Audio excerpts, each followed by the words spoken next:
welcome to those viewers who are watching at home via the live stream. Now, if I could ask you to all please be upstanding, and if I could ask Deputy Mayor Proud if you could please read out the opening prayer. Almighty God, we ask you to guide us in all our discussions, to show goodness, honesty, understanding and wisdom in all that we undertake to do. May we respect each other's views at all times, and we ask all of this in your name. Amen. Amen. Councillor Sandri, could you please read out the acknowledgement of country? On behalf of councillors, we would like to acknowledge the traditional custodians of this land, the Whadjuk people of the Noongar Nation, and pay our respects to their elders past, present and emerging. Thank you. You can all take your seats.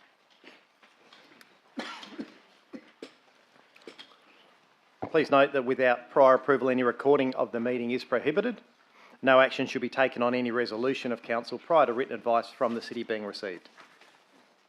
That brings us to item 1, which is the official opening. Ladies and gentlemen, I declare the council meeting of the 11th of October 2022 open at 6:30 p.m. Item 2, attendance and apologies of nil. Item 3, approved leave of absence, there is nil. Item 4, disclosure of interest. Disclosures from the Planning and Development Committee meetings can be found in the agenda of tonight's meeting and are displayed on the screen behind me.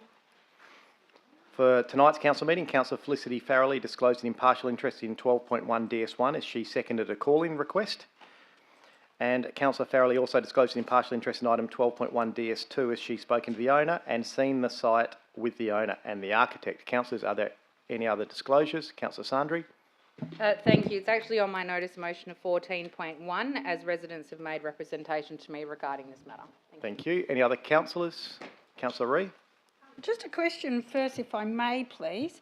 Item 12.1 DS2, I note on page 6 that Councillor Sandri has declared an impartial interest as the proponent's lawyers and city lawyers are professionally known to her.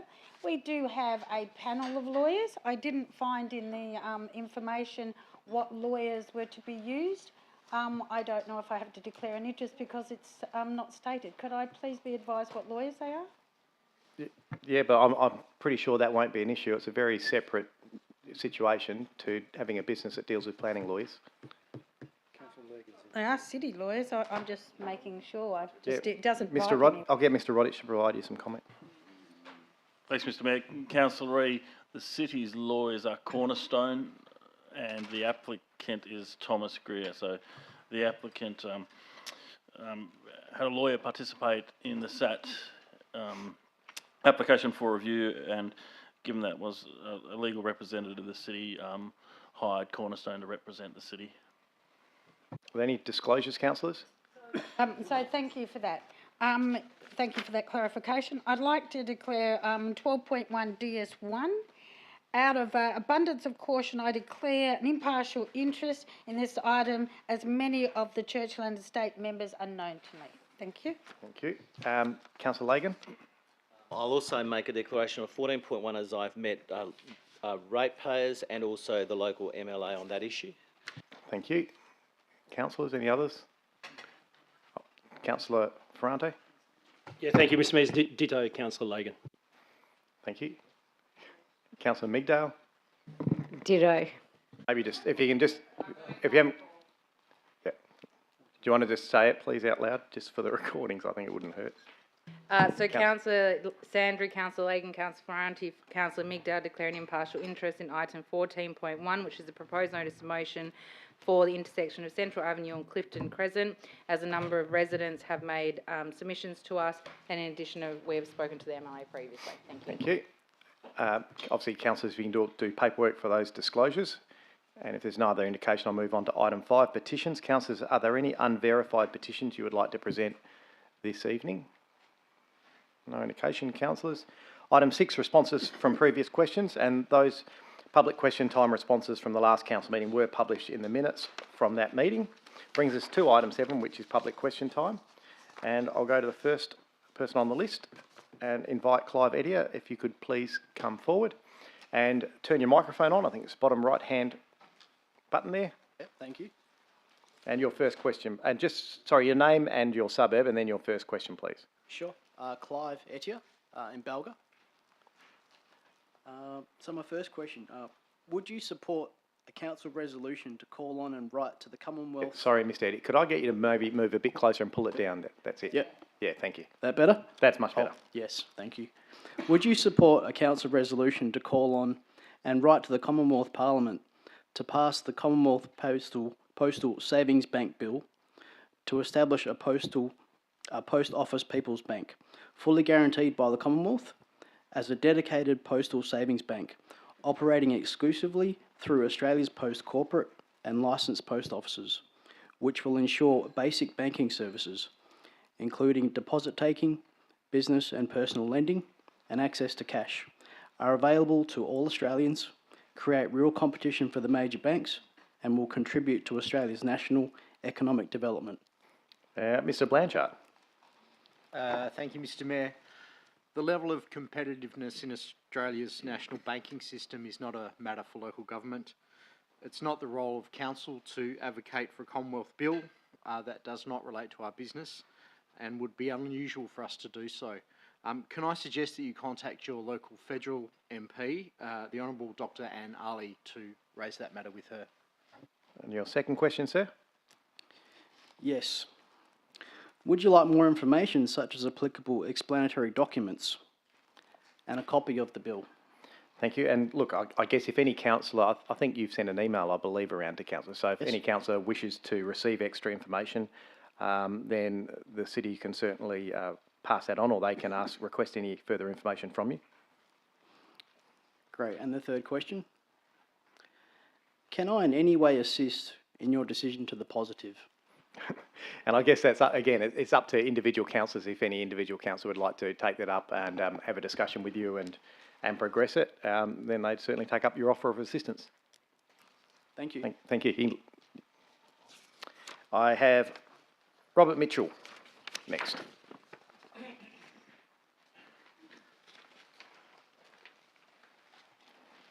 Mr. Mitchell, you just have to turn that mic back on for us. Thanks.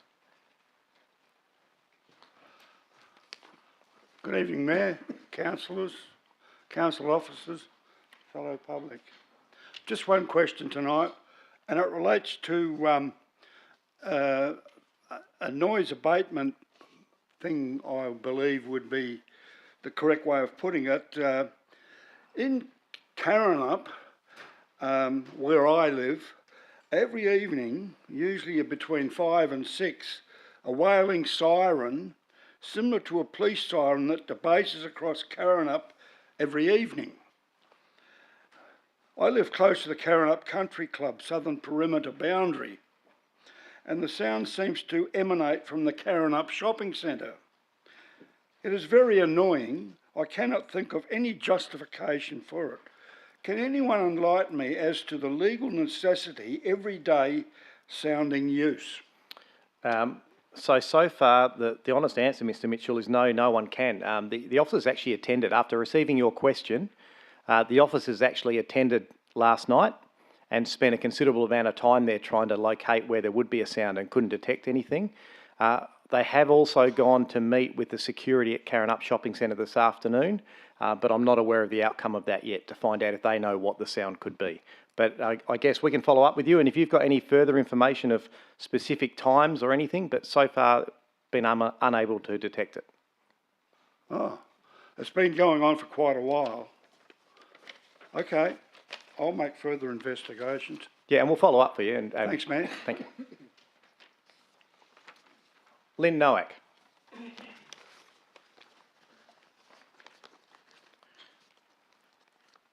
Good evening, everyone. Good evening. Your name and suburb? Lynn Nowak, Karrinyup. I've approached a few members in this chamber over a number of years, obviously, but the most recent was 2 weeks ago regarding traffic calming around the Karrinyup shops. I was told that a request was put forward from the City of Stirling to the main roads regarding the calming, and that the request put forward by the City of Stirling remained stationary at main roads. Never underestimate my determination. Upon investigation with the main roads, half an hour after my meeting, I was told very quickly that Main Roads had in fact read that application, had thought it had a lot of merit and sent it back to the City of Stirling and simply asked, could you do a level of needs assessment? That was 6 weeks ago.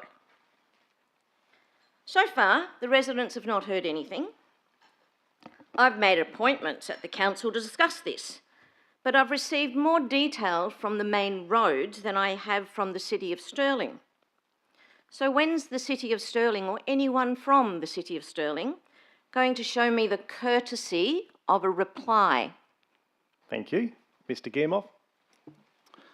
Through the chair, thank you for your question, Ms. Noack. I wasn't aware that you'd submitted that query. But firstly, just to clarify, the city didn't actually submit a request to Main Roads for traffic calming. The city's request or submission was a request to lower the speed limit for the roads around the shopping centre from 50 to 40 k's. So we were provided a response. I'm not sure.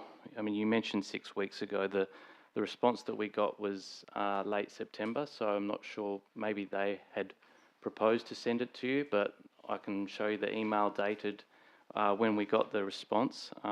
So their initial response was that they advised that they don't support the reducing of the speed limit at this current stage. Their information they provided was that the lower speed zones are generally reserved for, applied to areas where there's high pedestrian activity, and often where there's a road environment that with traffic calming treatments that sort of reinforce that 40k limit. But Main Roads did go on to advise that they'd be willing to consider the proposal further if the city can provide further information. So given that response, the city will be organising for further pedestrian surveys to, via video surveys to count the number of pedestrians crossing the road around the shopping centre. We needed to firstly organise a contractor to get that done, and we needed to do that outside of school holidays, otherwise the data wouldn't be valid. So when we get those surveys done, hopefully they will support a resubmission of the request to Main Roads. So that's where the current application is currently at. Thank you for that. With all due respect, a lot of the information I received direct from Main Roads is counter to what you've just suggested, but let's go with that for the minute. Please. Question 2. When is the council, or the bureaucratic side of the council, the City of Stirling government, going to release their intention regarding the traffic calming around the Karrinyup shops? And we do, as a group, consider 40 kilometres part of traffic calming. Thank you. Mr. Guillemot.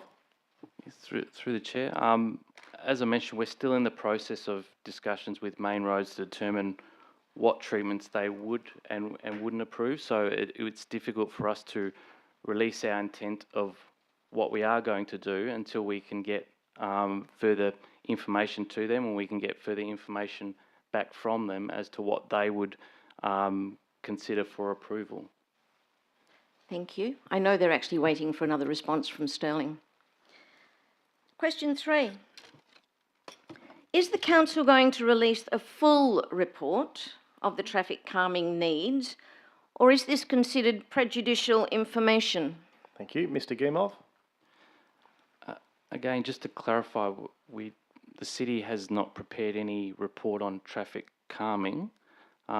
We did commission a consultant to undertake a road safety audit for the roads surrounding the shopping centre, and there were potential improvements suggestions for improvement, but the purpose of an audit isn't to recommend specific treatments. It's basically an assessment of the environment that's in place at that time, so that the audit won't make a recommendation of treatments, only what needs to be fixed in the current environment.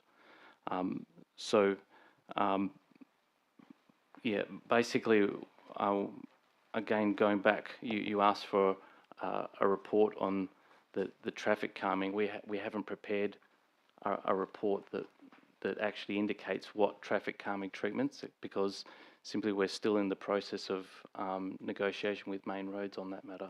To save a response coming back from the podium, I can jump in and get it straight away. So can that audit be made public? Because I think that was the intent of the question.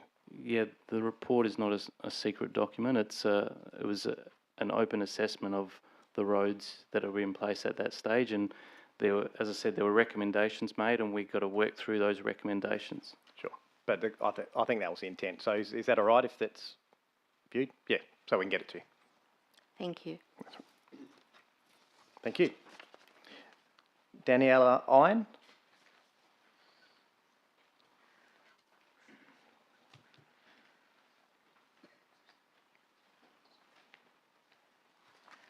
Good evening, everyone. My name is Daniela Ayon and I am from Nulamara. My first question is, small businesses and stores from Nulamara were vandalized in the last couple of months.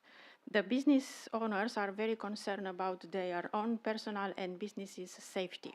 As a result, many businesses have moved to other areas, such as Joondalup, rather than developing our business community. Could you please tell me what actions City of Stirling will take to protect and prevent any future vandalism in the area? Thank you. Mr. Quirk.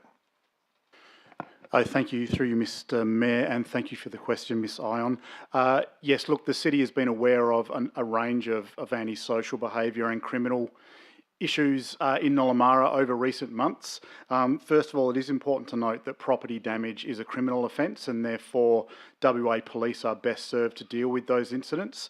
Having said that, in response to the recent community safety issues, the City has partnered with WA Police, certainly through May and August. The City implemented mobile CCTV units. In collaboration with WA Police, we increased security patrols 24 hours a day, and we also had an online community forum to understand the issues affecting the community. So I wasn't aware of recent issues affecting businesses, so I can certainly have our community safety team work with WA Police to better understand those issues, but most importantly, all businesses are encouraged to contact the City's 24-hour line to seek security assistance, and of course contacting WA Police if they observe any criminal behaviour. They already contacted, but they don't feel represented very well from City of Stirling. This is what they told me. Thank you. And your second question? Second question.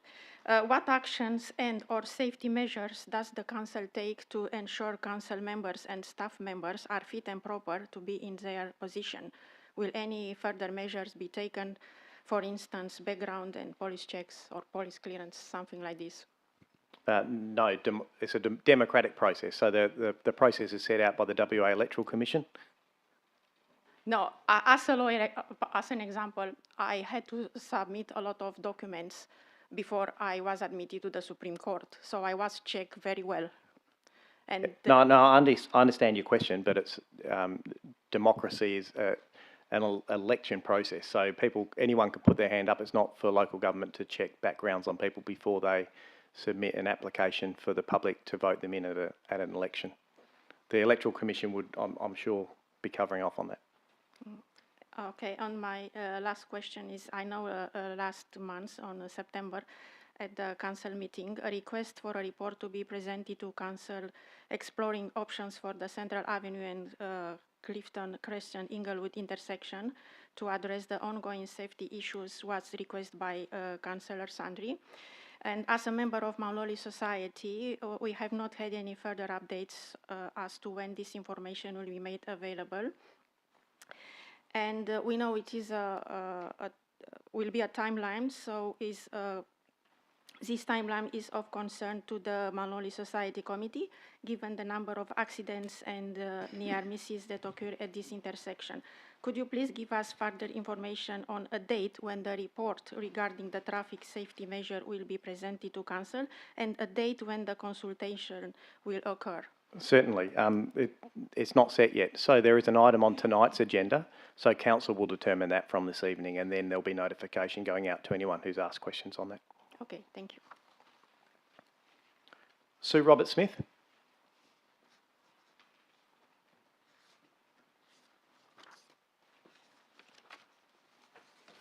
Good evening, Mayor and Councillors. I'm Sue Robert-Smith from Churchlands. Thank you, and I might just need you to lift that up a little bit. Thanks. Are the councillors aware that the residents living in the closest proximity to the applicant at 15, 17, 18, 19, 21 and 22 Churchlands Avenue are now fully in favour of the applicant's commercial kitchen? Yes. And if other residents had realised the information on the petition was inaccurate, they would not have signed it. Thank you, yes. Yes, council is aware. Thank you.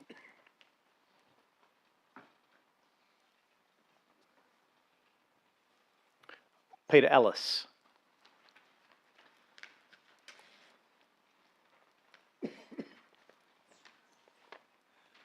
Peter Ellis in Green. Good evening, Mr Mayor, councillors, hard-working staff and fellow ratepayers. Can you please advise as to where the proposal to widen Taxel Close came from? Mr Guillemot. Through the chair, sorry, Mr. Ellis, are you referring to the cul-de-sac in That's right, Taxel yes. Close? Yes. Basically we have a lot of cul-de-sac turning facilities that are substandard, and this requires larger vehicles like our council rubbish trucks to make multiple turns and even reversing long distances or using people's residential driveways to be able to turn around and turn back. So we have a program where we have all of our cul-de-sacs with substandard turning facilities on a program. When those roads become due for resurfacing, we will undertake the necessary redesign to be able to get a standard turning facility within the cul-de-sac end of those roads. So as and when roads become due for resurfacing, which your road is now due, that's when we will undertake the works. Thank you. Right, okay. So that, Mr Mayor, means that you're buying trucks that are unsuitable for the current road system, and by using larger trucks that can't get around the narrow streets. Yes, thank you. I'll take that as rhetorical. Oh dear. Can you please advise how much did it cost the council to hire consultants to provide direction in the financial year ending June 2022, please? Ms Hawkins. Thank you, Mr Mayor. Thank you, Mr Ellis. I'll certainly look that up for you and provide it in writing. You're just looking for a total cost? Just the cost of the consultants, please. Thank you very much. May I refer to the hiring of a consultant to advise that the parking on Brighton Road should be marked as one way and that the parking was short of 79 spots, and inquire as to why the council staff were not qualified to, and thus save the cost of hiring a consultant. Yeah, thank you. I might get Mr Guillemot if he can just... This is a full parking report, the one that was done. Have you got some information on that, or will we need to respond in writing? Sorry, I'll have to take that question on notice. Okay, thank you very much. Thank you, Mr Mayor. Thank you, councillors. Thank you. Roland Hadley. And while you just come up, I will just rule that we extend question time we've just gone over, and we have half a dozen questions left. Mr Hadley. Good evening, all. Roland Hadley, Woodlands. How many vehicle repairs have been conducted over the past 2 financial years, and what were the costs per year?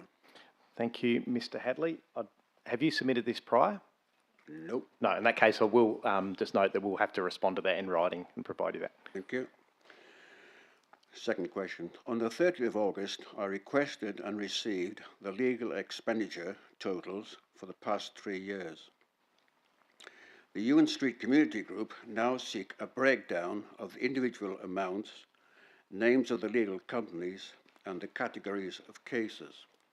Thank you, Mr Hadley. We'll provide your response in writing. Thank you.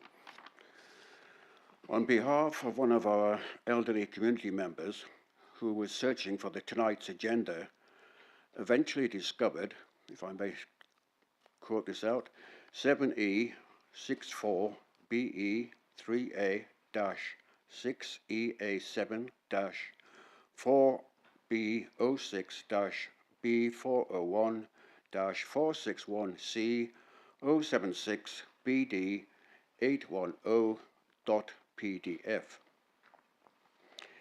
Could the downloads not be more simpler by simply saying Council Agenda 11th October PDF? Apparently, they used to be like this many years ago, and she believes other councils adopt this system. Yeah, look, I'm happy to check that out. I'm not sure what you're referring to, Mr. Hadley. Yeah. Okay, Yeah. thank you. Simon Wheeler? No. Joseph Friel?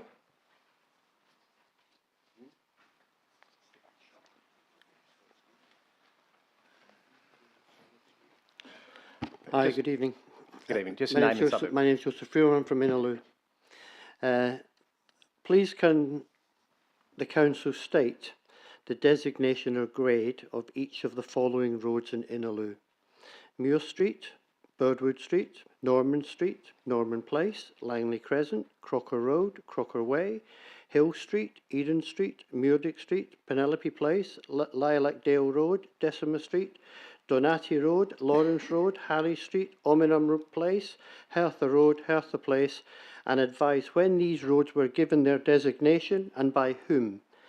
And also, when were these designations last reviewed, and when is the next review due, given the change in circumstances in the local area? Thank you for that question, and we'll respond to you in writing, Mr. Friel. In writing, you mean on the minutes, or you mean personally? Because the last time you said that, you didn't. Thank you. Mr. Blanchard?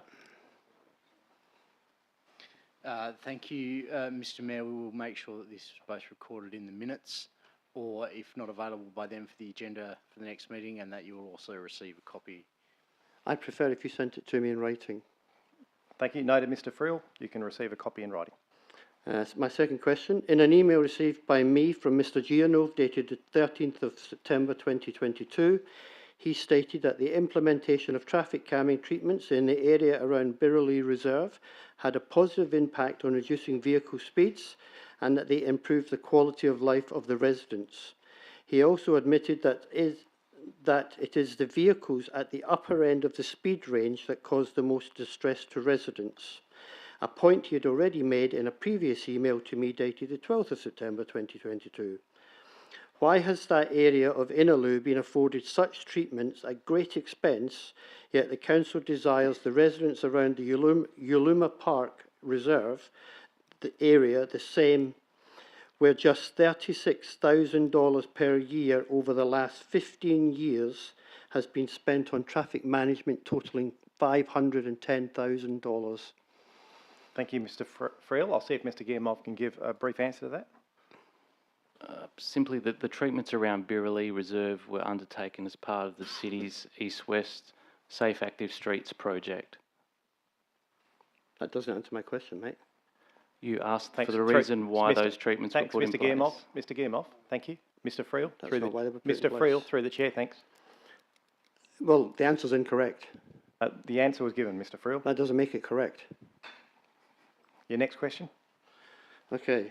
At the council meeting on the 13th of September 2022, and this is to the Chief Executive Officer specifically, the Mayor asked if councillors had any notice of motion they wished to raise. Councillor Ree stood up and raised one notice of motion, which was addressed. She then attempted to raise a second notice of motion.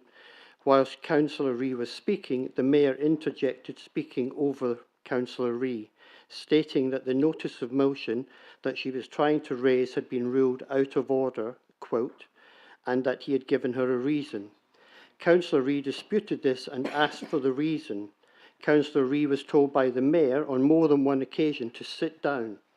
As Councillor Ree's notice of motion was regarding Uluma Reserve, which is my locality and which I have an interest, I would like to know what was ruled out of order, why was it ruled out of order, and what was the reason given? As to my knowledge, no reason has been given. And why is this interaction not recorded in the minutes of the last meeting? Thank you. And I would like to make a formal complaint about the conduct of the Mayor with his interaction to Councillor Ree, who is my councillor, as I don't consider it to be appropriate to speak over an elected official in a democratic which you just used. The irony of coming from you, Mr. Friel. So if you'd like to take you're going your to be seat rude, now, mate. I will respond to you in writing, and you are welcome to put a formal complaint in. Thank you for your question. I'd like the Chief Executive Officer to send me the forms to make a formal complaint. And you still didn't answer my question. Sit down, thanks. I beg your pardon? Peter Krankovskis, please.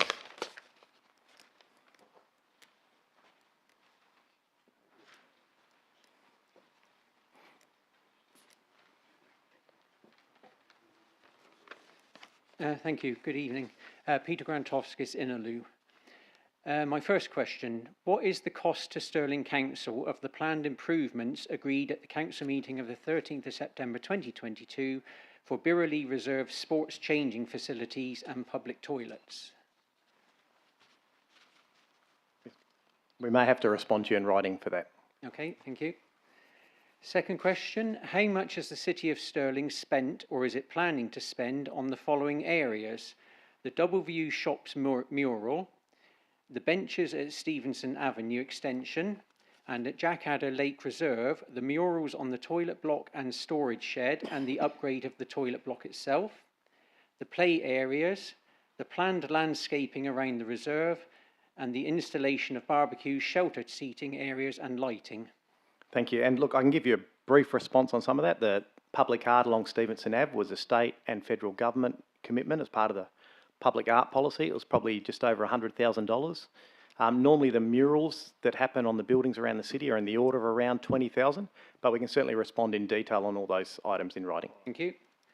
And my third question, how much has the City of Stirling spent in the last and current financial year on the installation of public art, murals, designer seating?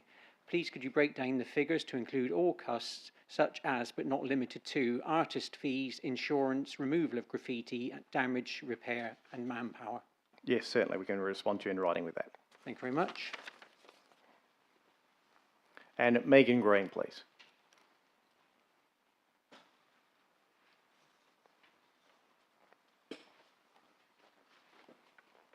Good evening. My name is Megan Green and I'm a resident of Inaloo. My first question, what is the current amount of properties, rates and population bounded by Karrinyup Road, Huntress Road, Barnes Street and Odin Road, and how much has this increased over the past 15 years as a number value? Thank you. We can respond to you in writing. Thank you. My second and final question, over the past 15 years, what has the City of Stirling done to add and or enhance existing facilities in the area mentioned in the question above, and at what cost? Thank you. And we can respond to you in writing with that too. And that's all I have on my list. Councillors and members of the gallery, noting there were a few written questions received on Clifton, and they are aware that the item is on the agenda this evening and they'll be published in the minutes of this meeting. That brings us to item 8, which is applications for leave of absence. Are there any requests for leave of absence, councillors? No indication. Item 9, confirmation of minutes. Can I have a mover and a seconder to accept the minutes of the ordinary meeting of council held on the 13th of September 2022? Moved Councillor Olo, seconded Councillor Kristovich. And just a show of hands, councillor, all those approve the minutes. Thank you. And opposed? I'm sorry, we have to go back to the vote because not everyone's voting. So all those in favour of the minutes, raise your hand. Thank you. Good. And down. And opposed? Thank you. So Councillor Ree is voting against. The minutes are approved. Item 10, announcements by the presiding member. I do have a couple to start. Firstly, happy birthday, Councillor Sandri. Start with that one. And now, on behalf of the City of Stirling, I'd like to acknowledge and congratulate the following recipients of 2022 Local Government Honours Award that were recognised at the Walga Annual General Meeting last Monday, the 3rd of October at Crown Perth. The following members each received a Merit Award. First one is Councillor Suzanne Migdale, a councillor for the Lawley Ward at the City of Stirling since 2017. Councillor Migdale is a well-known and highly respected community leader who is passionate about identifying and eliminating wasteful expenditure at the City. Susan has been an active representative of the Lawley ward, was instrumental in driving the beautification of Beaufort Street and has championed upgrades to Moore Pavilion and Hamer Park club rooms, Terry Tyzack outdoor pool and the Yukon Reserve. She strongly believes in representing vulnerable community members and has advocated for funding support for the City of Stirling Women's Centre and Safe at Home program that supports families in crisis. Susan was also involved in the council project to install matting at Trigg Beach to improve accessibility for people with disability, the aged and families with prams, and is currently the presiding member of Council's Planning and Development Committee. Congratulations, Councillor Migdal, on your merit.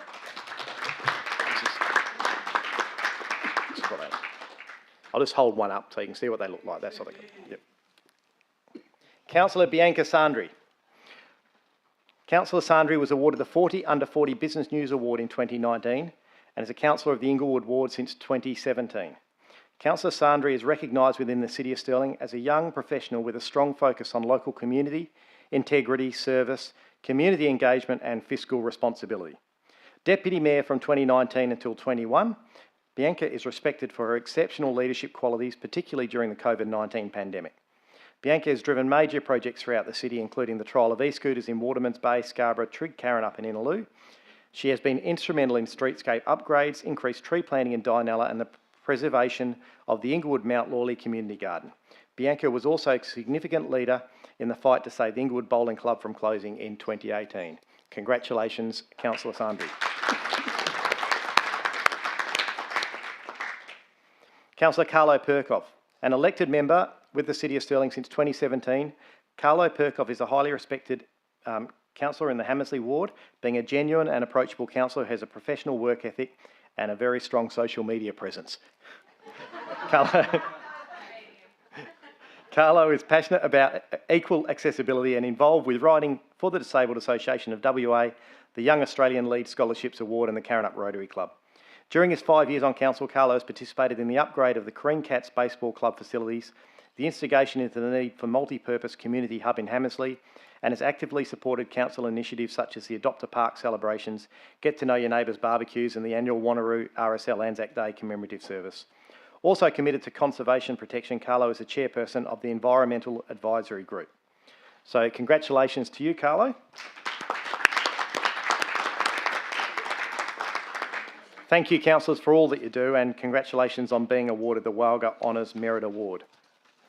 I would also like to acknowledge the following officers who are awarded the Local Government Distinguished Officer Award for outstanding contributions made by a member of the local government or employees of the association. Mr Stuart Jardine, the CEO of the City of Stirling since 2007. Stuart has dedicated an outstanding 25 years to metropolitan local governments in Western Australia, plus an additional 21 years to local governments in the United Kingdom. Under Stuart's highly respected leadership, the City of Stirling is recognised as a contemporary, innovative and leading local government that consistently delivers for its community. Stuart is passionate about customer service and has driven numerous world-class service-focused initiatives such as the implementation of the Customer Relationship Management System, which is the most significant digital transformation project in its history. Honesty, transparency and objectivity are the cornerstones of his leadership, and he continues to mentor local government professionals who aspire to senior executive positions. Prior to his appointment as CEO with the City of Stirling, Stuart was the Director of Strategic Planning and then the CEO at the City of Gosnells. Thank you, Stuart, and congratulations on being awarded the Walga Honours Local Government Distinguished Officer Award.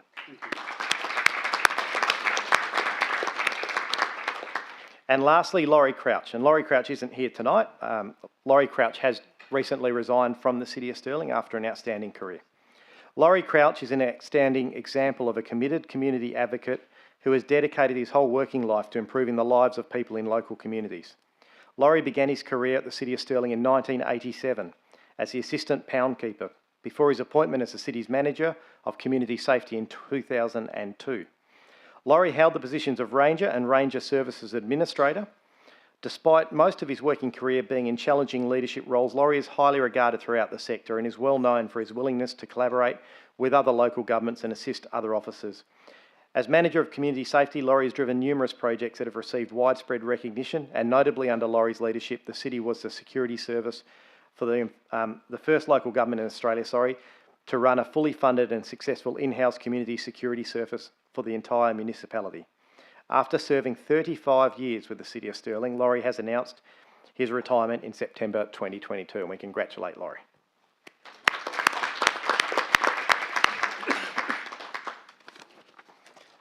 Thank you, everyone.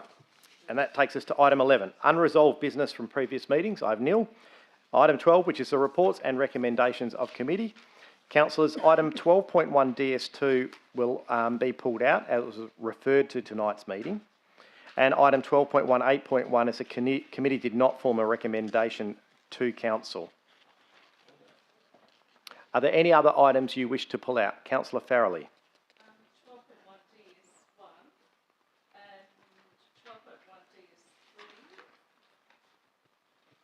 Thank you. Are there any other items, councillors?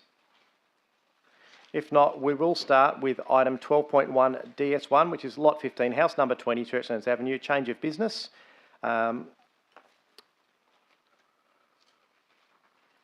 Councillor Proud, as chair of committee. Thank you, Mr. Mayor. I'm happy to move the committee recommendation as written on page 9. This was passed unanimously at committee. Thank you. Is there a seconder for this motion? Thank you, Councillor Ferrante. And is there anyone opposed? Councillor Farrelly. Well, I've got questions actually, because can I ask quite a few questions? No, I'll open debate if we're going to do it at council. Thanks. Councillor Proud. Thank you, Mr. Mayor. This item for a commercial kitchen went out for, it was submitted to the city. It did go out to public comment. However, it complied in most ways, and I might go to Mr. Roddick on that angle. And it might have been because it was called in by 2 elected members. That's when it went out to consultation. I'm not actually sure of that process. Yeah, Mr. Roddick, I'll get clarification. Okay. Mr. Roddick, can you explain the consultation? Thanks, Mr. Mayor, and thanks, Councillor Proud, for the question. Home business is a discretionary use and is required to be advertised. It can be dealt with under delegated authority after advertising. In this case, the application was called in by 2 councillors, and that's why it's in front of you tonight. Okay, so it was a home business and it was required to go out to consultation. A petition was circulated around the community of Churchlands Estate. A number of objections came in. It was then called in for council determination by 2 elected members, which is the normal case of events. A meeting was held on the 30th of August from memory.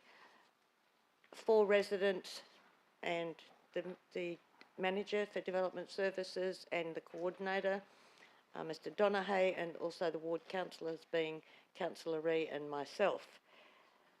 At that meeting, it was explained to the residents exactly what was entailed with the commercial business, the commercial kitchen, as in there would be no deliveries. It was all going to be cooked, under a regulated kitchen. All deliveries would be done by the husband and wife team that were operating this. There would be no staff employed. There would be no deliveries, etc., etc. So under the guidelines, it actually ticked every box. It was totally compliant. However, apparently the petition that went out was quite inaccurate on many, if not all, of the points. Henceforth, there was a number of signatures on the petition. After the meeting with the 4 Churchlands residents and the 2 officers and the 2 ward councillors, 2 letters were received. Don't quote me on this. I think there was 2 letters received withdrawing their objection and offering their support. There were some other residents that withdrew their signature from the petition. Henceforth, it was, I think the councillors that brought it in were asked if they wanted to still have it called into council for council determination, seeing as it complied. Apparently, obviously, that answer was yes. Henceforth, it came to Planning and Development Committee as a normal item, and that was last Tuesday, and it was approved unanimously. There was a deputation by one of the residents who lives pretty much directly opposite, and that member resident asked some questions tonight.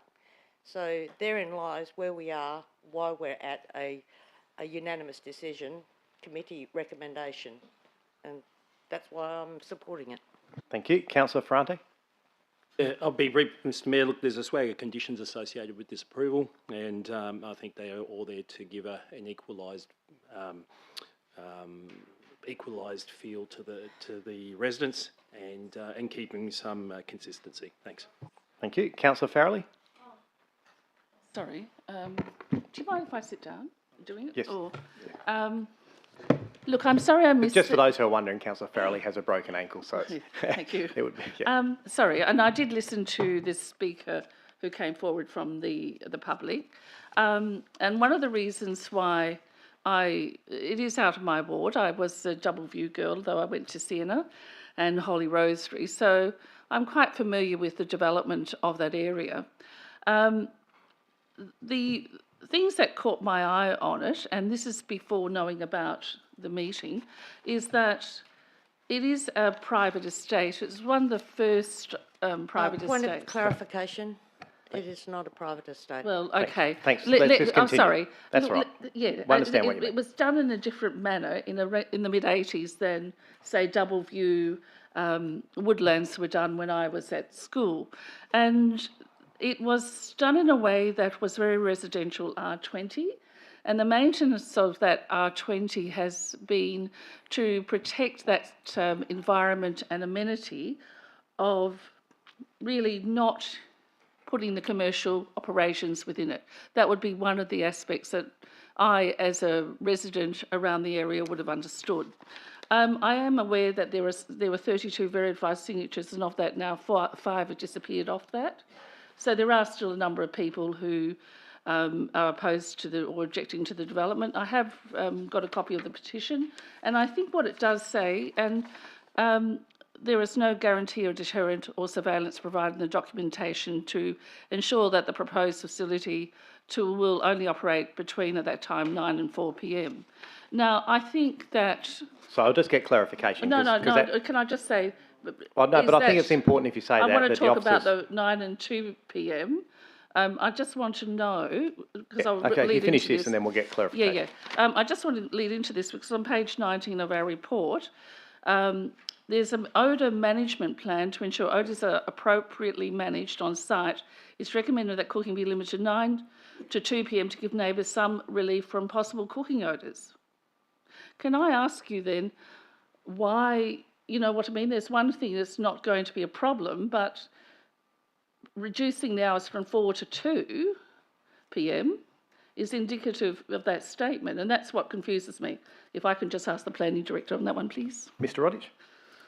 Thanks, Mr Mayor, and thanks, Councillor Farrelly, for the question. Look, the Environmental Health team have had a look at the proposal. They were satisfied with the proposal. They required that an odour management plan be submitted as part of the building permit application and I guess prior to construction of the kitchen area at the rear of the site. In terms of the odour, look, it's probably unreasonable to believe that there'll be no odour at all, but that's not to say that it's not acceptable. We believe that any odour from this commercial kitchen will be suitably dealt with. In terms of the reduction in time, that was just to reduce, I guess, the operating time of the commercial kitchen. It's open for council to allow it to 4 p.m. It was just the officer's opinion that, taking into consideration some comments received during advertising, and noting that, look, this is a food business which may emanate some odour, that we thought it appropriate to just reduce those hours. But it is open to council to allow the time to, as proposed, to 9 to 4. But at the committee last week, it was clear that the applicant was happy with that condition. Councillor? Yes, thank you for that. Well then, I think putting in managed to on site is commended when you're putting to give neighbours some relief from possible cooking odours is probably something that does raise that as a red, at a bit of a red sort of flag. The other thing that I want to ask is, increase in traffic from the home business. I understand that's been addressed. I understand this is also one of the areas that has had problems with the school parking. They are also talking about education, and I presume it's something like, you know, a person who teaches kids after school, and they've got a lot of traffic there. So are we taking into account that there will be surveillance on this not having parking, not having people come to it? I mean, do we have people that go around and investigate these places? Yes, but I'm not sure what the question or the link is. I don't know what the school parking has to do No, with no, the home business. I'm pointing out they've probably got experience with, you know, some density increases over time with their roads. This one here is particularly saying there will be no, you know, the person will leave the property to deliver the food. So this was covered. How can we guarantee that sort of thing for the neighbours that have still opposed it? There's no neighbours who've still opposed it. That came up at committee last week. But there's no increase in intensity, and it's a discretionary use on this site. There's no upzoning or increase in density or any of that sort of stuff happening here. It's just it's the owners of the house who are cooking. Okay, thanks, Mr. Mayor. Do you know, because I was looking online, I can't get out a lot, depending on other people to drive me. I saw that number 18 is just for sale. It went on for sale in August. Now, I don't know who they are, but have we lost a neighbour because of it? It's a Mr. Mayor, far point of order, that relevance, that's I know, conjecture. I said yes, all right. That's thank conjecture. you. Let's keep it's it not to a- this. Okay. There was one final thing. Sorry, I'm just trying to find it when I went through this booklet.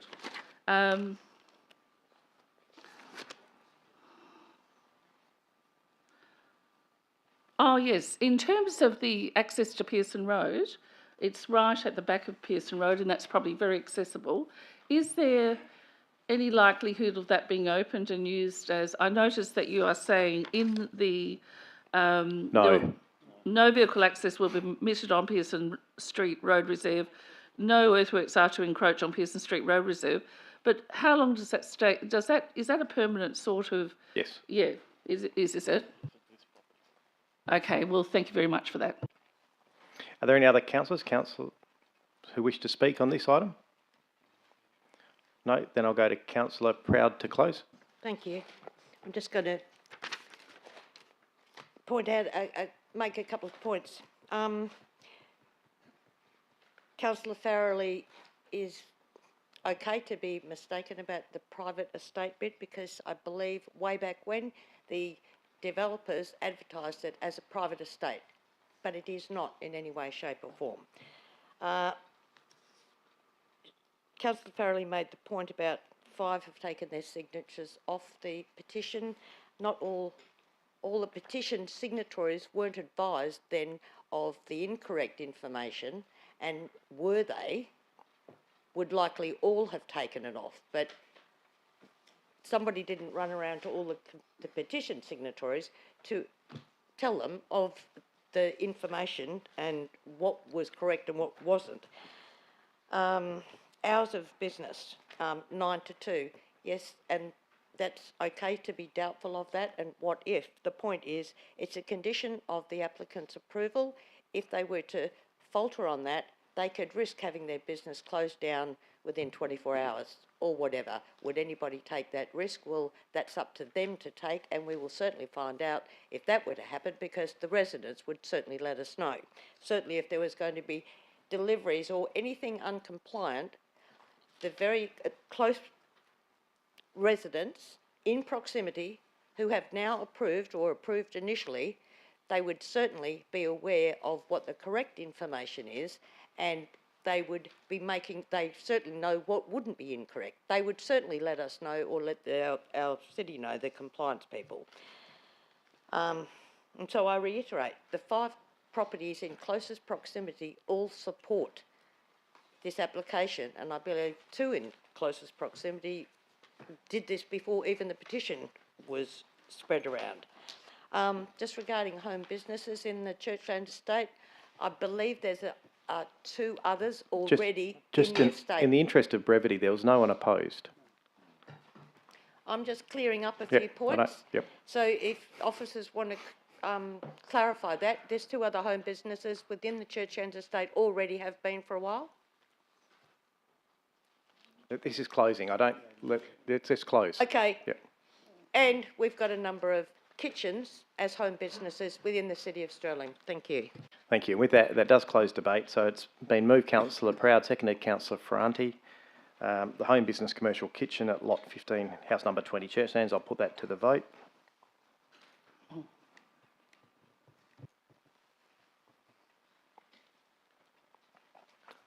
Thank you, councillors. And that is carried with Councillor Farrelly and Ree voting against, all other councillors voting for that recommendation.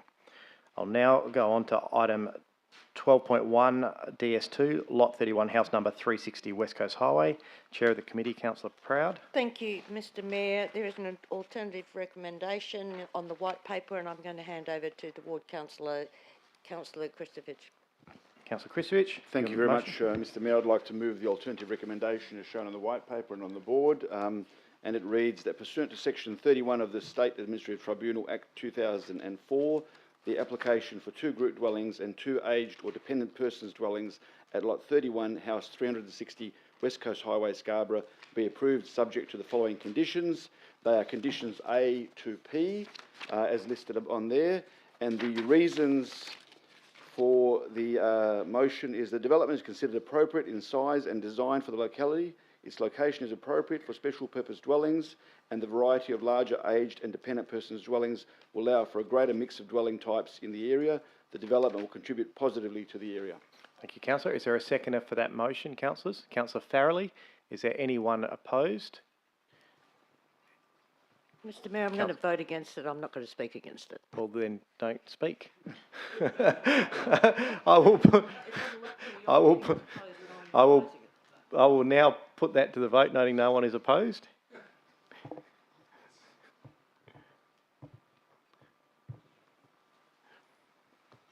Thank you, councillors. And that motion is carried. And as previously noted, Councillor Proud has voted against. Councillors, noting that 12.1, 8.1 is relating to a lease and will need to be discussed, that will be left over to the confidential agenda at the end of the meeting. DS3. Sorry, apologies, Councillor Farrelly. Item 12.1 DS3, the Heritage List and Local Heritage Survey, has been pulled out. Councillor Proud as Chair of the Committee. Thank you, Mr Mayor. I'm going to move the committee recommendation. Thank you. Seconded, Councillor Sandri. Is there anyone opposed?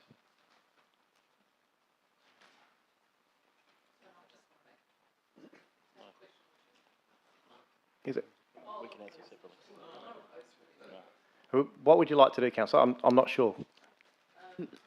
I really want to have a couple of questions in regard to the way this has come out, and because I understand it was based on 2000. So we'll put you as opposed, Councillor Proud, and you can discuss it. All right. Otherwise, we haven't got debate. All right, okay. Councillor Proud reserves. Councillor Sandri. Just briefly, the history of this is that there was a survey that was undertaken, I think, in 2019. It was deferred a number of times since then because of the methodology and the approach in which we were taking regarding our heritage list and what was deemed to be appropriate on the list or should it be on the survey, etc.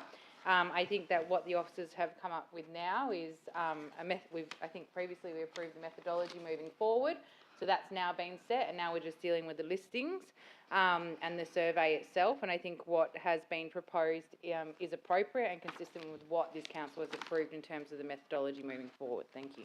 Thank you. Councillor Farrelly. Thank you very much, Mr Mayor. Look, I'm really not concerned in context of the methodology, but I'm concerned about the fact that there does not seem to be a great deal of additions, modification from this first local heritage survey based on that new methodology. That apart for one is in the coastal ward. I think that it is. I think we need to bring back the some sort of advisory committee. Now, I know the previous one didn't work, and I'm currently talking to the manager of planning in regard to this, because we've, in the Coastal Ward, had a number of very... Point of order, Mr Mayor. The item's not actually about the Heritage Advisory Committee, and I think we've discussed that like 10 times since I've been on council. Thank you. And it is fair comment. Councillor, I need you to talk about the heritage list and the survey, which is what this item is about. That it can't right. be about the committee that doesn't exist No, anymore. no, no. because And council- okay, well, I was really making comment that I know that's on the table, not on the table anymore.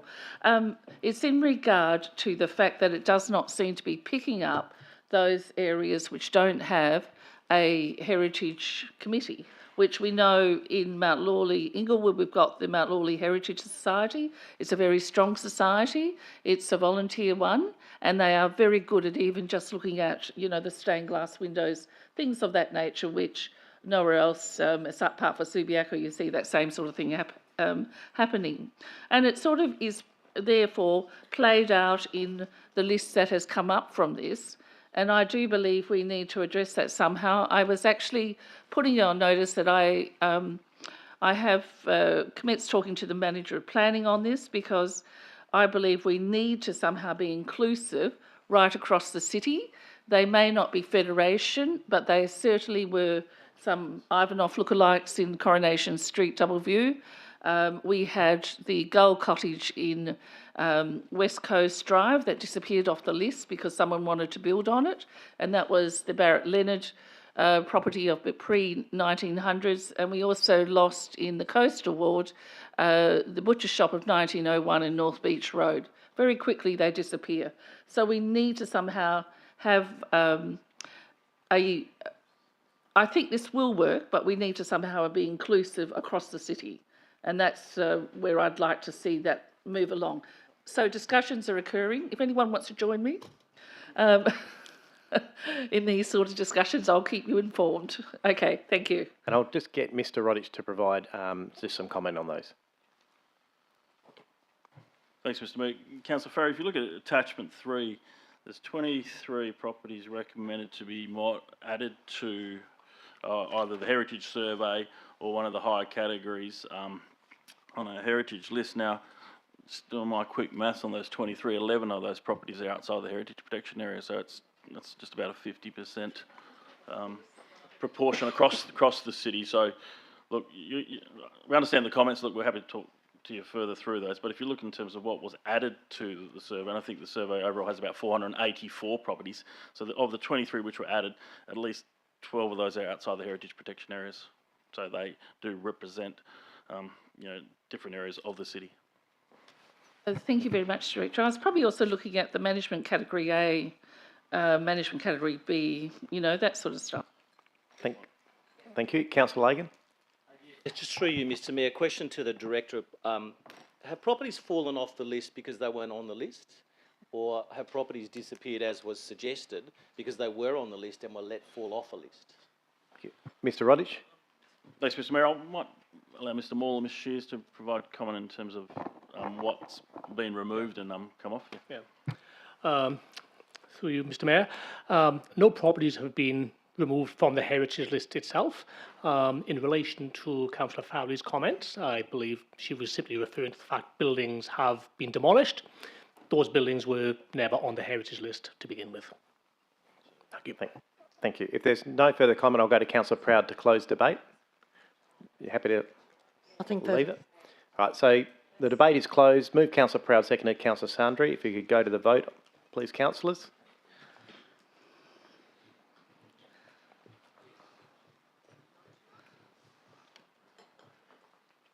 And we're just waiting for a couple. Councillor Hatton and Perkov, I think.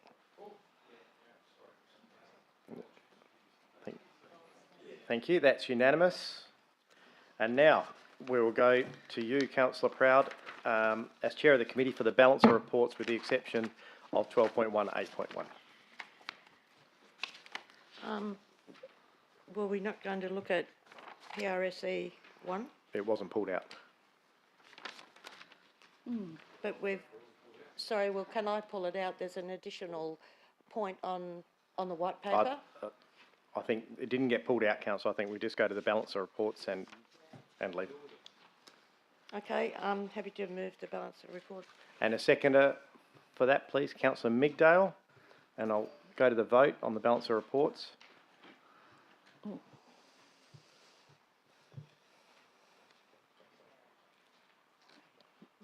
Just waiting. Thank you. And that is unanimous. Thank you, councillors.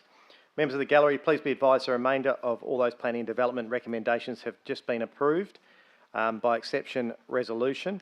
12.18.1, the assignment and variation of a lease will go to confidential. Brings us to item 13, which is reports in consideration with section 4.24 of the meeting procedures local law. And the first one of those is item 13.1, the West Australian Local Government Association membership. Councillor Lagan, you have a motion.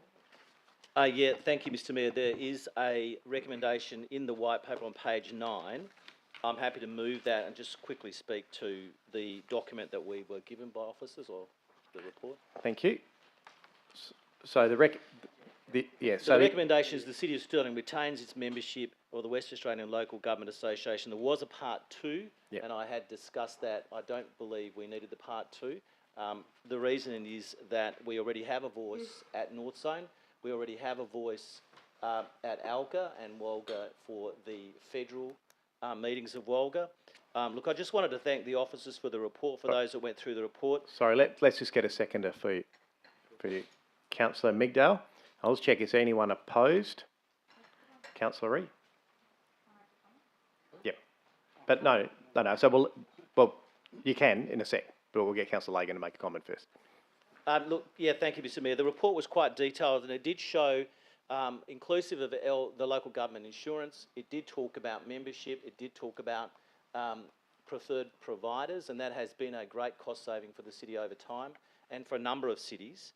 The initial notice of motion, I think, was a question around, is it value for money? If you look at the number of rateable properties within the City of Stirling, and elected members have been given a figure that our membership encompasses, it is value for money because it does get both well-priced insurance for the city for events, natural events and other events. It also gives us good costing and pricing for when we go out for items like stationery or any of the items that come up at committees.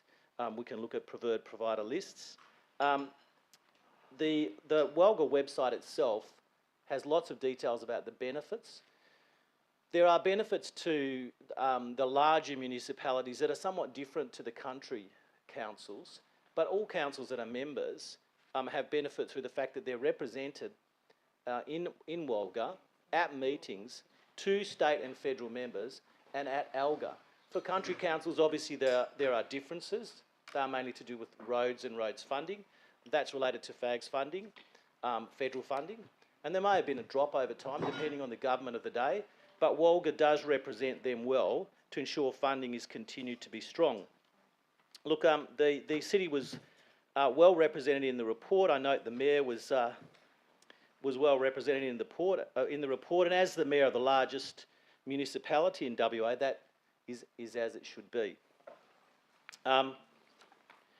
It's interesting that some municipalities in Western Australia decided to exit the WOLGA insurance system and have now found that their belief about a reduced cost wasn't in fact the case. Some have in fact ended up paying more. I believe retaining membership for our city enables us to have a strong voice both at North Zone, at ALGA and at WOLGA in state and federal meetings. I believe there is value. There's value for each and every ratepayer, and the value is having a voice but also cost saving. Thank you. Councillor Migdale. Thanks, Mr. Mayor. I concur wholeheartedly with Councillor Lagan. I don't think any more needs to be said really on this. To me, it's a no-brainer, and I fully support it. Thank you. Councillor Ree. Thank you. I just want to ask whether or not should declare an interest because I'm, even though it's not initial, I'm a member of North Zone. So could I just get that? I'll just declare that I'm a member. It's impartial because it's not proximity, it's not financial, but I'm just a member of North Zone. Yeah, no, I think it's fine. I think, yeah.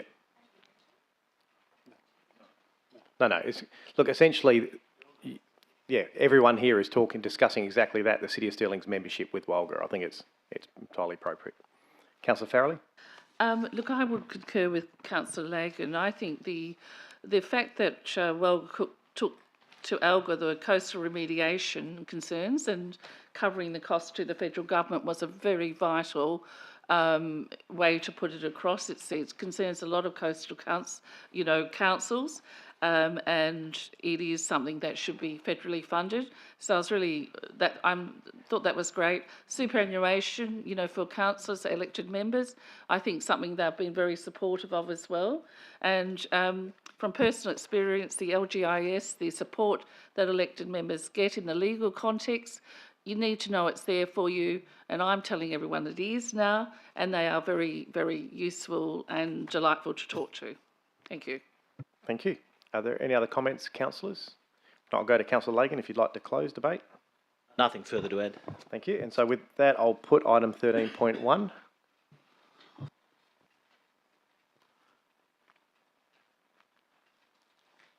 That is unanimous. Thank you, councillors. Item 13.2, milestone event application for the Naval Association of Australia. Can I have a mover of motion? Deputy Mayor. Mr Mayor, I'll move the recommendation on page 219, but I would like to take it from 1900 to 2000 just to bring it into line. I know this is a one-off, but to bring it into line with the RSLs. Thank you. And is there a second for that motion? Councillor Migdale, thank you. Is there anyone opposed? Then I will put that to the vote, councillors.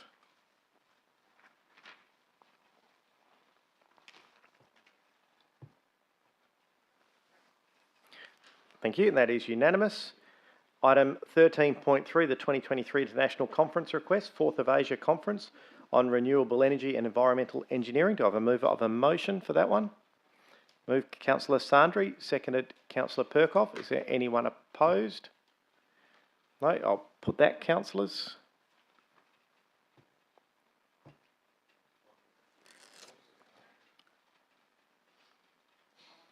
Thank you, and that is unanimous.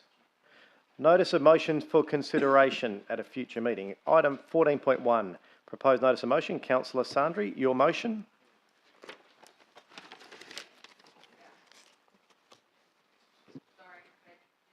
Sorry. That's right. Yeah, I would like to, I have an alternative recommendation, which is the current recommendation plus a point 2 prepared by the officers.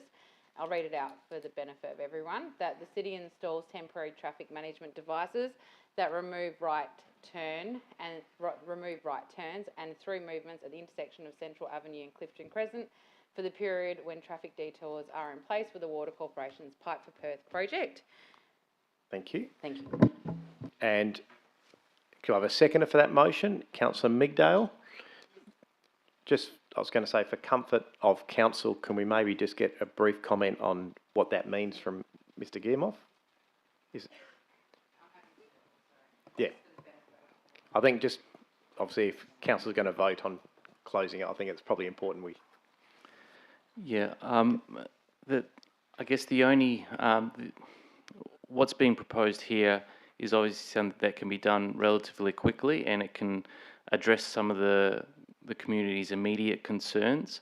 I've already highlighted with the ward councillors the potential for this to result in unintended movements, that being U-turns around the traffic islands or in and out of driveways. For people that are trying to avoid the temporary treatments that we put in place. But I guess council needs to weigh up the risk and impact of those side effects against the potential impact of crashes at the intersection. And just the time, just for councillors, so the Water Corp's Pipes for Perth project is due to finish currently at... It's early November. We've been told early to mid-November. Yeah. Okay, so you're looking at 4 weeks. Councillor Sandri, I will let Councillor Sandri, I think it's just important. I don't want councillors to vote on something they don't understand. Yeah, thank you. I just wanted to ventilate a bit so that the council and the community are aware of why this has been included so dramatically. As this council may be aware, Councillor Migdal, Councillor Franti, Councillor Lagan and myself have been advised by many residents of the unsafety of that intersection. I am fully aware of how unsafe it is, particularly during the Pipes of Perth programming. For the benefit of this council, Beaufort Street in Inglewood is closed, travelling northbound. So what that means is that despite requesting Pipes of Perth to not put traffic down Clifton Crescent, they have, although we have a district distributor road probably only another 300 metres away, which they could detour, but they don't. So what that's created is they put all the traffic from Beaufort Street onto Clifton Crescent, and the intersection at Clifton and Central is already unsafe in a normal circumstance, but it is incredibly unsafe at the moment, and it's because people are banked up, they're getting impatient, they're taking more risks, crossing 4 lanes of traffic at Central Avenue. I myself nearly got in a collision on Friday at that same intersection because someone wasn't paying attention. So it's imminent in terms of a crash. What we are proposing is a temporary measure, and I need to preface that. This is not a long-term measure. This is simply for the duration of Pipes to Perth. There will be no doubt some residents who will not be happy with this outcome. I know certainly would be inconvenient for myself who uses that intersection every day. However, we need to consider the safety ramifications around that intersection at the moment, and it's simply unsafe. Just second to that, as a byproduct of being able to put these temporary measures in place, I think the reality is at the moment a lot of the traffic going through Clifton Crescent is traffic from outside of the area. They're now aware of that rat run, essentially, that we have a direct parallel road to Beaufort Street. My fear is that if we don't put the temporary measure in place now, it will continue to be a rat run post Pipes of Perth, and we're going to have increased traffic within it's the consequences of the detours put in place by Pipes of Perth. So whilst it may be a fairly unpopular decision, I think it is the most safe decision. I accept the advice from the city's officers regarding the potential for U-turns along Central Avenue. However, I think on the balance of things, the likelihood of a collision in that circumstances versus the type of collision to occur in a four-laned intersection is probably a bit more dramatic. So for that reason, I support it. I also note that the recommendation will look at review of that intersection in the future in terms of what that will look like, and that will continue despite this temporary measure. Thank you. Thank you. I didn't ask before, is anyone opposed to this? A question? Does the seconder want to talk? It's a quick question. I'm not opposed to it. Maybe to move... No, councillors, I'd prefer to debate this, so I'm happy if the seconder wants to debate. I know there's no one opposed, but I think it's a very significant thing council's about to do. So let's go to Councillor Migdal. Sorry, Councillor, you weren't indicating, that's why I didn't go to you. Sorry, Deputy Mayor. Sorry? I just want to say I concur wholeheartedly with what Councillor Sandri has said. The 4 of us Eastern Ward councillors have identified this Clifton Crescent Central as being an issue in years gone by. Historically, unfortunately, crashes have not been recorded at this intersection as often as they have occurred. Herein lies the problem. I turn from the roundabout on Central down Clifton at least once a day, sometimes twice a day, and I've probably had near misses once a month for the last God knows how many years, going to and fro. And I completely understand that residents' concerns are warranted in this instance. The reasoning behind nothing having been done is certainly because of the lack of crash data, and we're all sitting there saying this is an accident waiting to happen. Again, it's also been wrongly suggested that this council approved the development as it is on Central Avenue, which is not the case, just to clarify. It was not approved by this council, and there were concerns at that time around the build-up of traffic. It's now been exacerbated by Beaufort Street being closed off, which is making it even worse, 10 times worse. The other thing to note as well is that we have the primary school, Mount Lawley Primary School, just literally a couple of blocks south of Central, and that too has given me instances where I've had to hold my breath when I see the kids in the morning crossing the road and these cars playing games and not paying attention. It's really quite scary. So between us, we have had to come up with a response and a solution to the status quo. And again, this is the best that we can come up with. It will be a staged approach. This will be in place until Watercorp move on, and then we will look to getting data and working with engineers around a long-term fix. But for now, we cannot do nothing. We feel very strongly about that, so hoping you all support this tonight. Councillor Proud, you had a question? Thanks. Look, I fully support the ward councillors in that area, and I've seen plenty of media around it in the last week, 10 days. Totally get it. First of all, I guess we're looking at this going in yesterday, like immediately. Is that the plan by us, by engineering? And Mr. Guillemot, how long would it take to install this? And is there a process that has to be Roughly. followed? To be honest, it'll probably take a few weeks because we need to get an approved traffic management plan developed and then signed off. But we'll try and expedite that process as much as practically possible. Okay, so it might only begin for a very short time anyway, considering what we've got to do, the process. I totally get it. Obviously, we can't put in any dates there. I don't think it's needed. I think. Well, I don't think so either.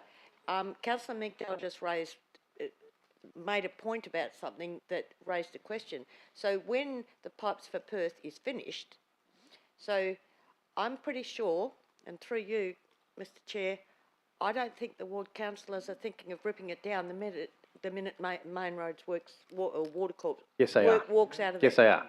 So the reason for the original report, and the councillors are very aware of this, and they've had discussions with officers, is that it's really hard while all these temporary measures are in Pipes of Perth to actually really understand what is happening at the intersection. So this is about an immediate fix to try to just make it safer for residents at a very short-term fix until early mid-November.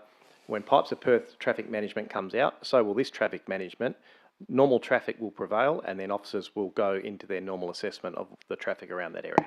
So it'll be brought back to as it is, or as it was prior to Pipes of Perth moving in. It'll just be removed, yes. And then we'll be assessing what can be done in the future. Yes. Thank you.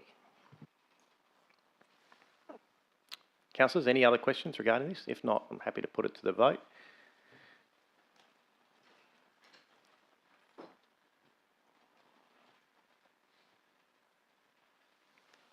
That's unanimous. Thanks, councillors. Now got item 14.2, proposed notice of motion from Councillor Ree, establishment of a tool library. Councillor Ree.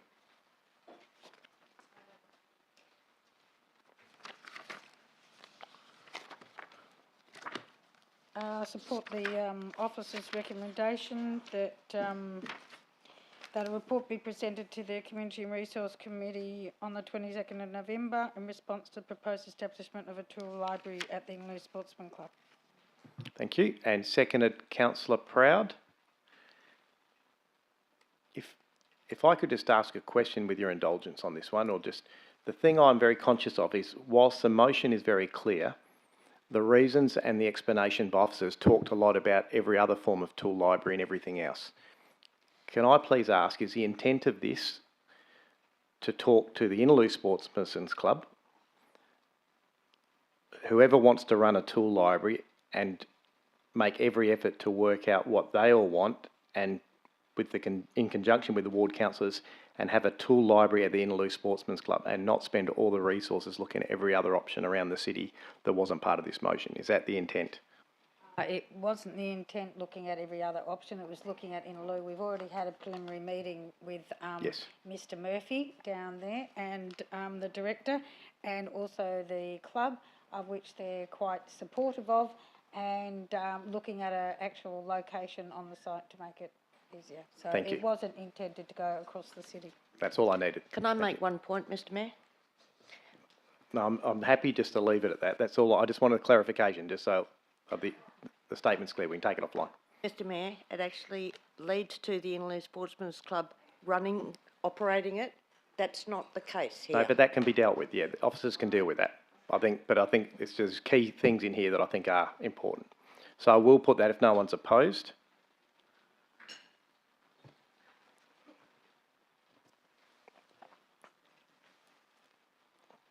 And that is unanimous. Thank you, councillors. Councillors, do you have any other proposed notice of motions? Councillor Sandri? There's just a prepared one just regarding a Walk of Fame in Inglewood. I'm just kidding. Yeah.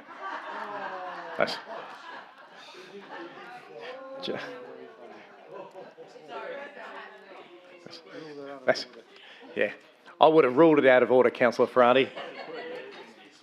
Yeah. Councillor Ree? Yes, thank you. A report to the CRC committee meeting within the next 5 months on the maintenance program, including facilities and costings of bowling, sporting, football, tennis clubs, the sporting clubs as it is, the city infrastructure is ageing, and I've already spoken to the director about that, and as it does become a budget item, just that it would be good to have it in one documentation. Thank you. Noted. And I have one, and sorry I haven't sent this through, this opportunistic, but no, that the city write to the CEO RSLWA and formally request the possibility of transferring the Osborne Park RSL building into city ownership, and that a report come to council with options and financial implications of this transfer. And the reason is the Osborne Park RSL has been struggling in the facility for a number of years, spending more time on maintenance and looking after their building than looking after the veterans.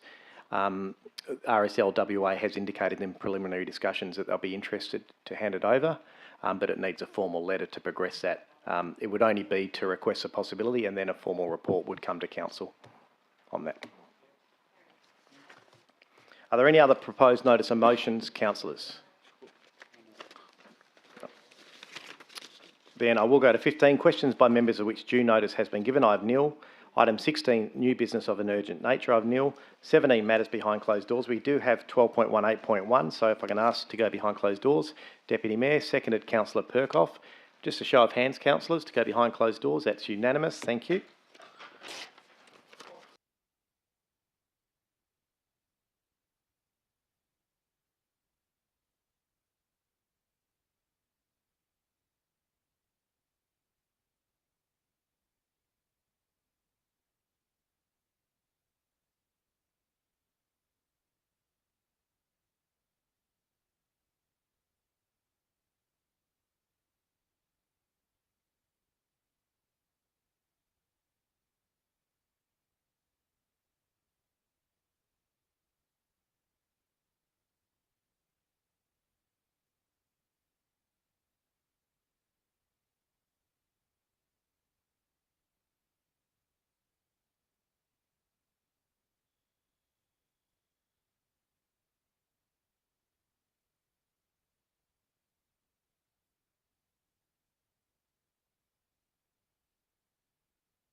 Can we open the doors?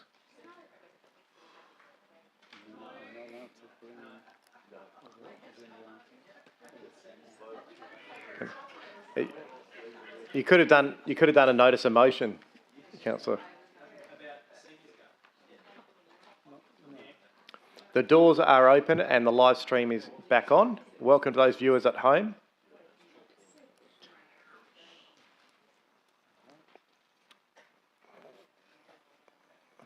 Thank you, everyone.